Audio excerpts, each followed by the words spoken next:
Hi guys, எல்லோருக்கும் வணக்கம். எப்பவுமே சந்தோஷமாக இருக்க வாழ்க்கையில் தொடர்ந்து முயற்சி செஞ்சுக்கிட்டே இருங்க. நன்றி. இன்னைக்கு நம்ம பார்க்க போகிற ஒரு பதிவு என்னன்னா, ஒரு அற்புதமான தியானத்தை பற்றி இன்னைக்கு பார்க்க போகிறோம். இவரை என்ன சொல்கிறாங்கன்னா, நம்முடைய தமிழ்நாட்டில் என்ன சொல்கிறாங்கன்னா அண்ணன் அப்படின்னு சொல்கிறாங்க. நம்முடைய வட திசையில் இவரை தம்பின்னு சொல்கிறாங்க. அதாவது அண்ணன் தம்பி தியானம் அப்படின்னு சொல்லலாம். ஏன்னா இவருக்கு பேர் என்னன்னா கணபதி தியானம் அப்படின்னு சொல்லுவாங்க. கணபதி நம்முடைய முருகனுடைய அண்ணன். நம்ம தமிழகத்தில் வடக்கில் அவர் தம்பி. ஸோ அவரை குறித்ததான ஒரு தியானத்தை நம்முடைய சித்தர்கள் சொல்கிறாங்க. எப்போ இந்த தியானம் அதாவது கணபதி மேல், விநாயகர் மேல் யாருக்கெல்லாம் பற்று இருக்கிறதோ, இந்த உலகத்தில் உள்ள பல ஜீவன்களையும் வசியமாக்கக்கூடிய விஷயத்தையும், எந்த விஷயத்தை நீங்கள் செஞ்சு அனுப்புகிறீங்களோ அது போய் அவங்களுக்கு போய் சேரும். நல்ல விஷயங்கள் போய் சேரும். நோய்கள் குணமாகும். சகல ஜீவன்களும் வசியமாகும். ஏவல்களே கேட்குமா. எந்த விஷயத்தை செய்தாலும் அது சக்ஸஸ் ஆகும் அப்படின்னு சொல்கிறாங்க. ஸோ இந்த மந்திரத்தை சக்ஸஸ் பண்ணவங்க இந்த உலகத்தில் நிறைய பேர், அதாவது பக்தி மார்க்கத்தில் இருக்கக்கூடியவங்க இதை செய்து நிறைய பேர் சக்ஸஸ் பண்ணியிருக்காங்க. உண்மையாகவே பக்தி மார்க்கத்தில் நீங்கள் இருக்கீங்க அப்படின்னா இது உங்களுக்கு ரொம்ப உதவியாக இருக்கும். நீங்கள் செய்து பாருங்கள். கண்டிப்பாக சக்ஸஸ் உங்களுக்கு கிடைக்கும். முதல்ல என்ன பண்ணணும் அப்படின்னா, உங்களுடைய இதை எப்படி பண்ணணும், இந்த விஷயத்தை எப்படி செய்யணும் அப்படின்னு சொல்கிறேன். ஒரு வார்த்தையை நீங்கள் என்ன பண்ணணும்னா, உங்களுடைய வீட்டு வாலில் ஒரு சத்தத்தை, ஒரு அந்த ஒலியை நீங்கள் வரைஞ்சி வைக்கலாம். அதாவது விபூதியினால் வரைஞ்சி வைக்கலாம்.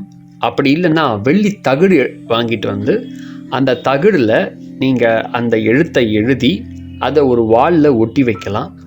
அப்படி உங்ககிட்ட பணம் அதிகமாக இருந்ததுன்னா தங்கத்துலேயும் வாங்கிட்டு நீங்கள் இதை வைக்கலாம். என்ன எழுதணும் அப்படின்னா, ரிங் கங் கங் அப்படின்ற வார்த்தையை அதில் எழுதி நீங்கள் உங்கள் வாலில் ஒட்டிடணும். பூஜை அறையிலே ஒட்டிடணும். ஆனால் இதை அப்படியே ஒட்டிட்டு அதுக்கு பூஜை பண்ணுறதுலாம் ரெண்டாவது பட்சம். நீங்கள் அதுக்கு முன்னாடி உட்கார்ந்து புருவ மத்தியில் நீங்கள் மனதை வைத்து நீங்கள் என்ன பண்ணணும்னா, ரங் ஓம் ஸ்ரீ கங் கங் அப்படின்னு கணபதியே நமஹ, ஓம் ரங் ஓம் ஸ்ரீ கங் கங் கணபதியோ நமஹ, ஓம் ரங் ரங் ஓம் ஸ்ரீ கங் கங் கணபதியோ நமஹ அப்படின்ற இந்த வார்த்தையை தொடர்ந்து மனசுக்குள்ள அப்படியே சொல்ல சொல்ல சொல்ல சொல்ல சொல்ல சகல ஜீவன்களும் உங்களுக்குள்ளே வசியமாகும் அப்படின்னு அனுபவஸ்தர்கள் சொல்கிறார்கள். இதை நீங்களும் ட்ரை பண்ணி பாருங்கள். இது பக்தி யோகத்தில் இது சாத்தியப்படும். யோக மார்க்கத்தில் அல்ல, பக்தி யோகம். ஸோ பக்தி யோகத்தில் நீங்கள் இந்த விஷயத்தை செஞ்சீங்க அப்படின்னா அற்புதமான பலன்கள்லாம் உங்களுக்கு கிடைக்கும். ஸோ அதனால் மறக்காமல் நீங்கள் இதை செய்ய ட்ரை பண்ணுங்கள். அற்புதமான பலன்கள் உங்களுக்கு கிடைக்கும். அதாவது யாருக்கெல்லாம் எனக்கு விநாயகரை ரொம்ப பிடிக்கும், யாருக்கெல்லாம் விநாயகர் ரொம்ப பிடிக்கும் விருப்பப்படுறீங்களோ மறக்காமல் கமெண்ட் பண்ணுங்கள். அவங்கெல்லாம் இந்த மந்திரத்தை மறக்காமல் சொல்லுங்கள். அற்புதமான பலன்கள் உங்களுக்கு கிடைக்கும். ஏவல் பின்னி சூனியம் அது இது என்னமோ நினச்சிட்டு இருப்பாங்க. இதெல்லாம் உங்களுக்கு வராது, ஓடி போயிடும். எதுவும் வராது. எல்லாரையும் ரொம்ப ஈஸியாக அட்ராக்ட் பண்ணலாம்.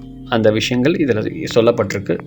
இதை சாதித்து முடித்தவர்கள் நிறைய பேர் இருக்காங்க. நிறைய யோகிகள், அதாவது பக்தி யோகத்தில் இருக்கக்கூடிய யோகிகள் மகான்கள்லாம் சாதிச்சிருக்காங்க. விநாயகர் மேல் அதீத பக்தி கொண்டவர்கள்லாம் சாதிச்சிருக்காங்க. நீங்களும் செய்து பாருங்கள். இது எவ்வளோ நாள் சொன்னால் ஒரு 48 நாள் சொல்லலாம். ஒரு நாளைக்கு ஒரு 20 நிமிஷம் உட்காந்து செய்யுங்க. அற்புதமான பலன்கள் உங்களுக்கு கிடைக்கும். உங்கள் வாழ்க்கையை நீங்கள் என்ன நினைக்கிறீங்களோ அந்த விஷயத்தை எல்லாமே உங்களுக்கு சித்தியாகும். ஸோ மிக்க நன்றி. அடுத்த பதிவில் வேறு ஒரு தகவலை பார்க்கலாம், வேறு ஒரு தியானத்தையும் பார்க்கலாம்.